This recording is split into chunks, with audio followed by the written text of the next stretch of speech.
घातांक, ठीक है। इसके बारे में ध्यान से सुनो।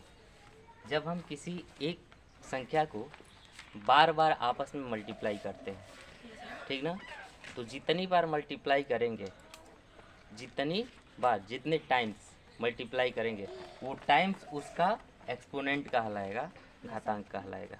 जैसे मान लो संख्या है आपका x और multiply by x multiply by x dot dot dot n times, इतने बार इसको मल्टीप्लाई किया गया। x को आपस में कितने बार मल्टीप्लाई किया गया?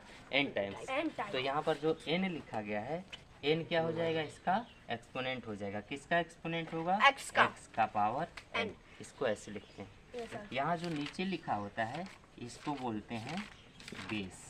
इसको क्या बोलते हैं? बेस। और यहाँ जो ऊपर लिखा होता है पावर, इसको पावर, बोलते हैं पावर। पावर या एक्सपोनेंट। इसको क्या बोलते हैं? पावर या एक्सपोनेंट। POWER, पावर या इसको एक्सपोनेंट कहा जाता है, ठीक ना। ऐसे सामान्य रूप से हम जब पढ़ते हैं तो ऐसे पढ़ेंगे x raise to power n, यानी x का घात n, ऐसे हिंदी में, ठीक ना। इसको मल्टीप्लिकेशन, डिवीजन, सब्ट्रैक्शन और एडिशन इसमें किया जाता है।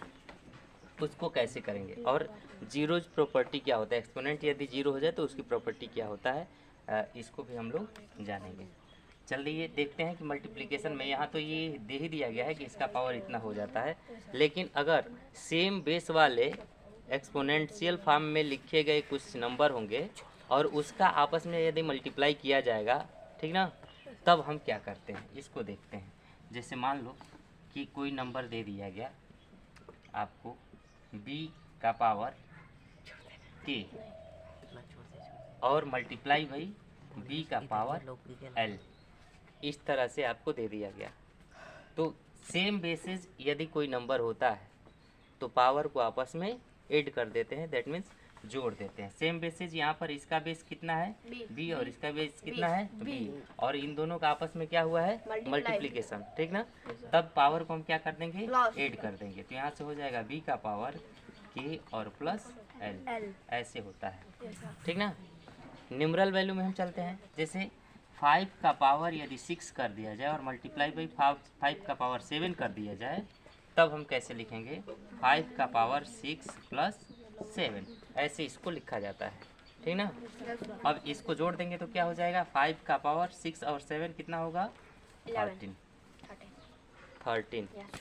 ठीक ना। इस तरह से होता है। तो ये तो मल्टीप्लिकेशन की बात हो गई। ये मल्टीप्लाई किया जाता है तो बेस सेम होते हैं तो पावर को क्या करते हैं? जोड़ देते हैं, ठीक ना। मल्टीप्लिकेशन में और कोई काम हो सकता है। जैसे मान लो बेस सेम अगर आ गया, नहीं सॉरी, बेस तो सेम ही है, यहाँ पर हो गया। यदि पावर सेम आ गया, पावर सेम हो गया, तब हम क्या करेंगे? तो उसके लिए देख लो कि क्या कर सकते हैं। जैसे मान लो आ गया a का power x multiply by b का पावर x, यानी दोनों का पावर x है। तो उस कंडीशन में हम क्या करेंगे कि ऐसे हम ब्रैकेट में a और मल्टीप्लाई बाई b लिख लेंगे, यानी जो दोनों का बेस होगा उसका आपस में मल्टीप्लाई करेंगे और जो पावर है उसको यहाँ कर देंगे, यानी दोनों के मल्टीप्लिकेशन का होल पावर हो जाएगा। इसको ऐसे हम लिखते हैं। यदि डिवीज़न हो, बेसेस सेम रखा जाए, बेस सेम रखा जाए, जैसे मान लो कि यहाँ पर हम कर दे रहे हैं, ये तो मल्टीप्लिकेशन हो गया। बेस सेम रखा जाए, जैसे आपका हो गया k का पावर 3 और डिवाइडेड बाई बेस रखें k और इसका पावर करते हैं 2, तो पावर को माइनस कर दिया जाता है, सब्ट्रैक्ट कर दिया जाता है, ठीक ना, यानी घटा देंगे। तो यहाँ से हो जाएगा k, यानी बेस सेम रखेंगे और इसका power 3 minus 2 equal to k का पावर 1, यानी जब किसी नंबर का पावर a हो जाता है, ठीक, तो वो वैल्यू स्वयं इस तरह से हो जाता है, यानी k हो जाएगा, ठीक ना। यदि पावर 0 हो जाए किसी नंबर का, किसी भी नंबर का पावर जब 0 हो जाए, तब हम क्या करते हैं? उसके लिए देखो प्रॉपर्टी ऑफ जीरो पावर, ठीक ना। कोई भी नंबर हो, दुनिया का कोई भी नंबर, a का पावर यदि 0 होगा तो इसका वैल्यू 1 हो जाएगा, b का पावर 0 होगा तो इसका वैल्यू 1 हो जाएगा। 1000 का पावर 0 होगा तो इसका वैल्यू 1 हो जाएगा।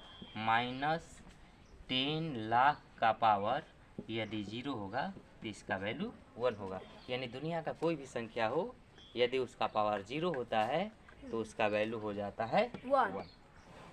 वैल्यू ठीक ना? मतलब सर 1000 नहीं, 10,000 नहीं, 1000 नहीं लिखेंगे। कुछ भी नहीं, बस वन कुछ भी हो, और यदि पावर 0 होता है ये सर, तो ठीक आप ना? 1 रख देंगे। तो उसका वैल्यू 1 हो जाएगा, अकेले 1 हो जाएगा। दुनिया का कोई भी नंबर लिख दिया जाए और उसका पावर रख करके आपसे उसका वैल्यू पूछा जाए कि बताइए वो कितना है, तो उसका वैल्यू क्या हो जाएगा? 1। ठीक ना?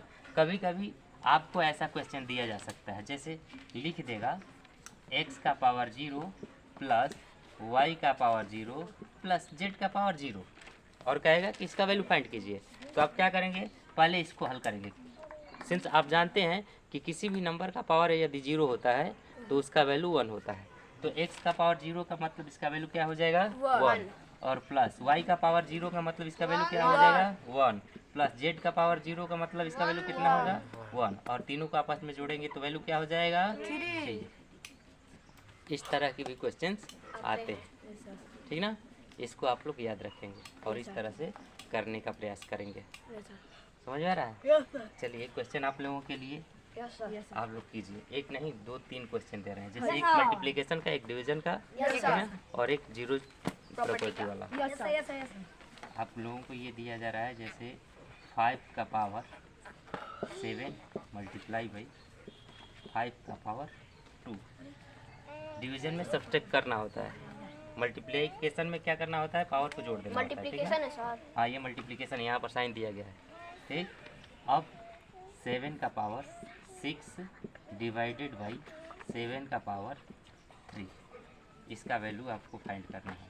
और एक हम दे रहे हैं यहाँ पर 3 का पावर 0 प्लस 6 का पावर 0 प्लस 5 का पावर 0 प्लस 2 का पावर 0। और एक और क्वेश्चन इसमें आपको दे रहे हैं, 5 का पावर 0 माइनस 3 का पावर 0 प्लस 2 का पावर 0 इक्वल टू क्या होगा? आप लोग करके बताएंगे, ठीक है? Yes sir. कीजिए इसको।